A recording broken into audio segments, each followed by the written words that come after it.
Sebagaimana Allah selalu menyampaikan kepada kita bahwasanya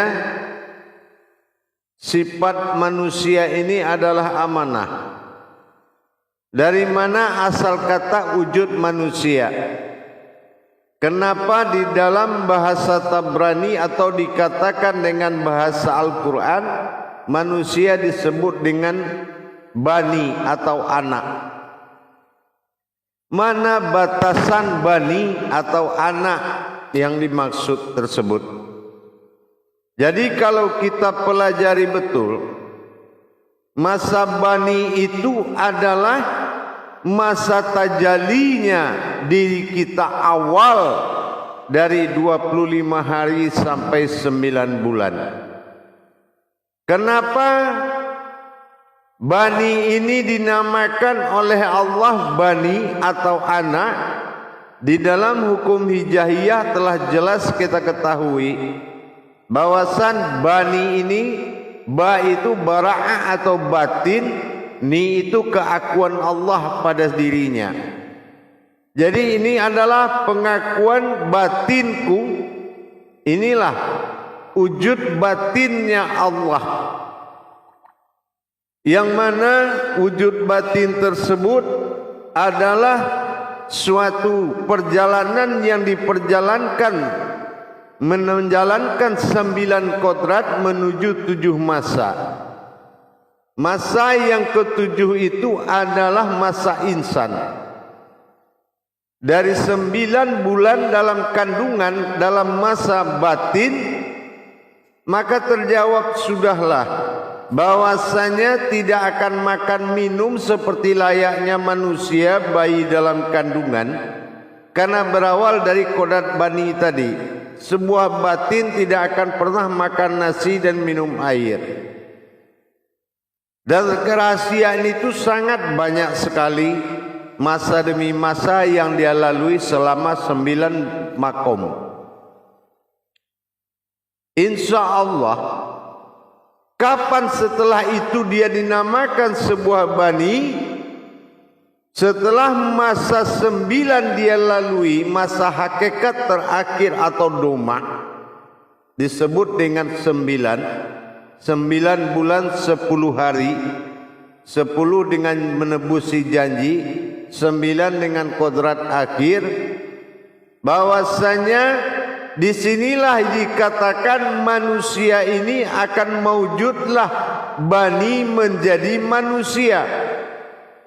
Manusia ini kita lihat dari hukum hijaiyah, mim menyatakan ma itu adalah ma atau sifat, sementara nun ini nutfah atau air suci atau air susu. Sin ini dinamakan sir, adalah kodrat rahasia, disebut dengan ibu. Sementara kodrat ia adalah penyerahan amanah kepada bapa. Jadi telah terjadi sebuah kodrat rahasia ibu menyusukan dengan air suci nutfah. Air suci nutfah atau air susu menyusukan bayi yang benar-benar disebut dengan manusia. Setelah dia mendapatkan air susu, maka disebutlah kodrat sir, ibu yang menyusukan bayi batin. Inilah kita yang diamanahkan kepada bapa untuk menjaganya. Inilah dikatakan dari makom hijaiyah, mim nun sin iya, manusia, bahwasanya telah terjadi sifat rahasia, yaitu sirnya sebuah bayi batin Allah yang disusukan oleh nutfah air susu batin, air sucinya nutfah ibu, dan diamanahkan kepada bapa. Inilah yang dikatakan kodrat manusia. Jadi di sini dapat kita pahami bahwasanya dengan kita mengetahui kodrat daripada hakikat manusia sebetulnya adalah baninya Adam. Apa yang dikatakan bani? Yaitu batinnya Allah yang ditajalikan. Wujud batinnya Allah yang ditajalikan dalam 9 makom menuju 7 sifat. Apa yang 7 sifat? Inilah masa insan yang terakhir, yaitu masa dunia. Jadi benar kata Allah, innallaha innal insanu masyakinatul wal marido. Sesungguhnya manusia itu adalah wujud yang berasal dari rahasiaku. Tidak ada yang tahu kecuali dirinya sendiri. Ternyata benar. Ini adalah wujud bani. 4 malaikat yang mengiringi air ketuban darah tulang dan daging di dalam diri. Itu sudah tidak asing lagi kita kenal dengan kajian perjalanan 5 pancat tadi. Bahwasanya jelas sudahlah, manusia adalah kodrat rahasia Allah yang disusukan oleh wujud sir, yaitu ibu. Ibu dikatakan wujud rahasia. Kenapa? Penciptaan seorang ibu tidaklah sama penciptaan oleh seorang Adam. Penciptaan ibu sangat terlalu sensitif dan serius, dikaitkan kepada makom kodratnya Adam yang sangat dirahasiakan. Maka dinamakan diri rahasia, menyusukan bayi rahasia batinnya Allah, dan dititipkan, diamanahkan kepada seorang bapa. Di sini cukup jelas para jemaah dan hadirin sekalian. Tajalli Allah di dalam diri bersifat bani dalam kandungan 9 bulan menuju 7 masa pada dunia dan mengalami masa rahim dengan seorang ibu, dikatakan dengan masa rahasia dengan minum air susu nutfah. Nutfah adalah air suci yang disusukan oleh seorang ibu dengan memakai beban-beban keibuan. Ibu adalah sifat-sifat Allah yang an-nasir, yang selalu dicurahkan untuk kepentingan seorang anak. Pengasih dan penyayangnya Allah diwarisi oleh seorang ibu. Maka daripada itu jamaah dan para hadirin sekalian, perbedaan antara kodrat yang dikatakan manusia dengan anak atau bani itu sangatlah beda dengan apa yang kita pikirkan secara manusiawi. Kalau secara manusiawi memang bisa kita tebak hanya seorang manusia. Tapi kalau kita lihat proses seperti ini, baru kita sadar Allah memuliakan kita. Allah memuliakan ibu kita. Allah memuliakan orang tua kita laki-laki.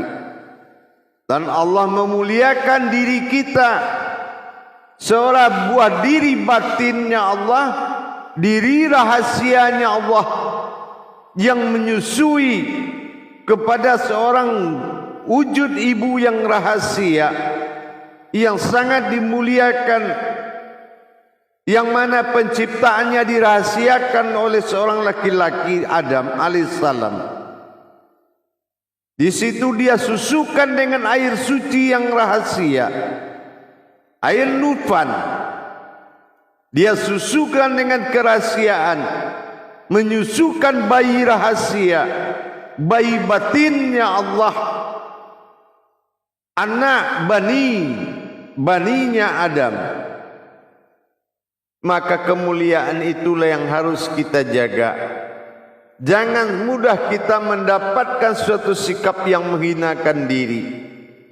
Sesungguhnya kita berasal dari kodrat yang sangat mulia, yang dimuliakan oleh Allah, yang dihijrahkan ke muka bumi melalui kemuliaan-kemuliaan langkah-langkah Tuhan.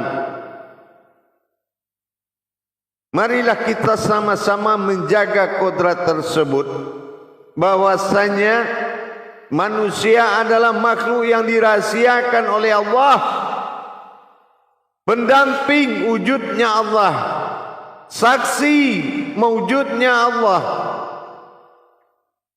Mari kita tingkatkan iman dan takwa kita dengan belajar mentadabur diri kita, menguasai hakikat-hakikat perjalanan diri, tajalli diri, atau disebut dengan din atau Islam.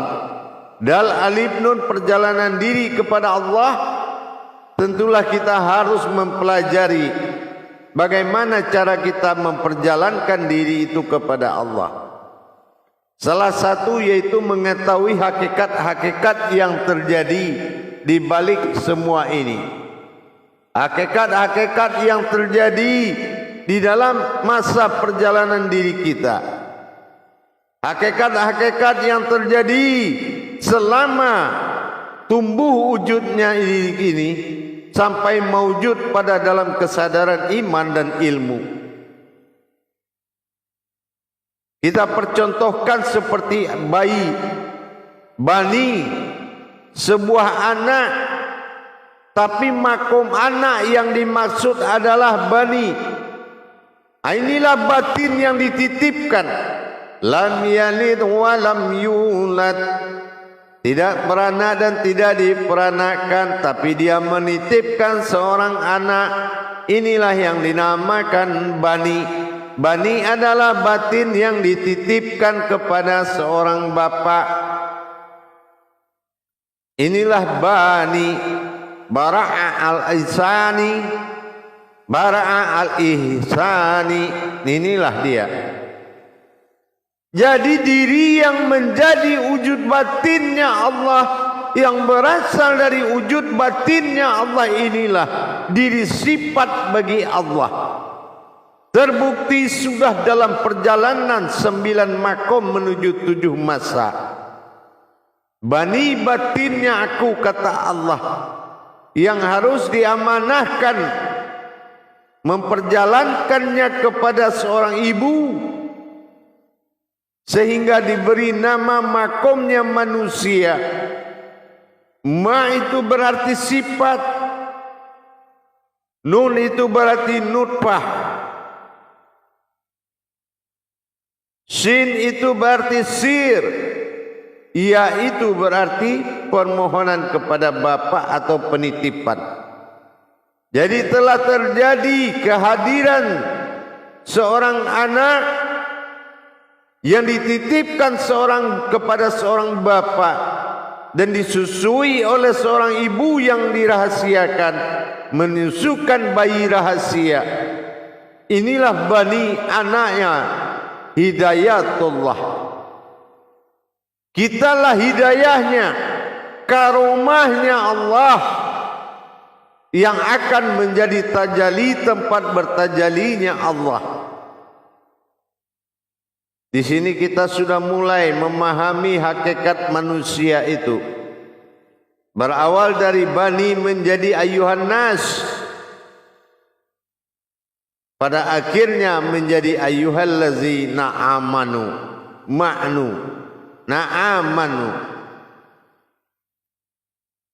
Hadirin jamaah yang dirahmati Allah, dengan kita sudah mulai menyadari mengkaji diri ini adalah mengkaji benar-benar mendapatkan tajalli-tajalli perjalanan diri tersebut, menguasai tajalli-tajalli semua diri, hakikat-hakikat daripada diri, untuk mendapatkan sesuatu yang berdiri.